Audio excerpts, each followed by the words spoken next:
बिस्मिल्लाहिर्रहमानिर्रहीम। जी हाँ दोस्तों, मैं हूँ आपका अपना होस्ट, आपका अपना दोस्त Mohammad Bilal food and D. आज आपके लिए लेके आया है वेजिटेबल पकौड़े।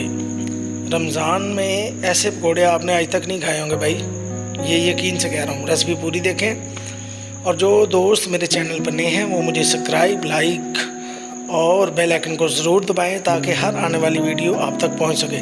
दोस्तों, मेरे चैनल पे बहुत ज़्यादा रेसिपी जो कमर्शियल तरीके से जो अपना भाई कारोबार शुरू करना चाहते हैं और बिल्कुल रीजनल और ऑथेंटिक जो बोलते हैं ना कि यानी कि आपको बिल्कुल क्लियर कट एक एक चीज़ का यानी कि मैं उस रेसिपी में आपको बता चुका हूँ। तो मेरे चैनल का विज़िट ज़रूर करें। तो इसी तरीके से ये चीज़ें जो भी मैं ऊपर मेंशन कर दूँ। इसी तरह दोस्तों, आपने आलू, मटर, गाजरें और बंद गोभी, फूल वाली गोभी, तो इसमें पालक, तो सब कुछ, मटर भी इसमें डालने हैं, प्याज भी डालना है। तो सब चीज़ें आपने 100 ग्राम ले लेनी है। तो उसके बाद आपने इन सब चीज़ों को बारीक काट कर, ये बड़े यूनिकी पकोड़े बनेंगे। 1 पाव इसमें बेसन डालना है। 1 चम्मच ही इसमें दोस्तों नमक का आपने डालना है। नमक आपने हस्बे ज़रूरत फिर भी चेक कर लेना है। इसी तरह 1 चम्मच हल्दी जाएगी इसमें और 1 चम्मच बल्कि 2 चम्मच ज़ीरा पाउडर और खुश्क धनिया का इसमें शामिल होगा। तो 2 ही चम्मच इसमें लाल मिर्च के जाएंगे। तो अगर आपकी मिर्च जो है ना बहुत ज़्यादा तेज़ होती है, तो मिर्च जो है आप अपने जायके के हिसाब से डाल सकते हैं। इसी तरह काली मिर्च का 1 चम्मच जाएगा। तो अच्छे तरीके से आपने इसको मिक्स करना है।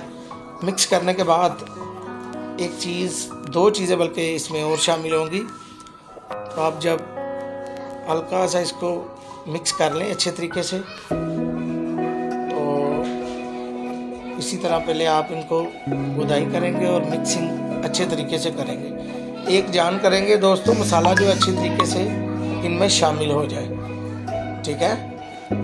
तो नमक आप इसी तरीके से चेक कर सकते हैं। लो जी, जब आप इस टेक्निक पे आ जाए तो फिर आपने इसमें 2 चम्मच मैदे के और 1 चम्मच कॉर्नफ्लोर का शामिल करना है इसमें। तो पकौड़े माशाल्लाह आपके बिल्कुल मसाला जो है रेडी है। इसी तरीके से हम अभी तलाई करेंगे। तो तलाई जो है दोस्तों, कढ़ाई के हिसाब से आप अगर ज़्यादा सामान है तो पकौड़ा बड़ा रख सकते हैं। वैसे तो घर में तो पकौड़ा जो है वो छोटा ही चलता है।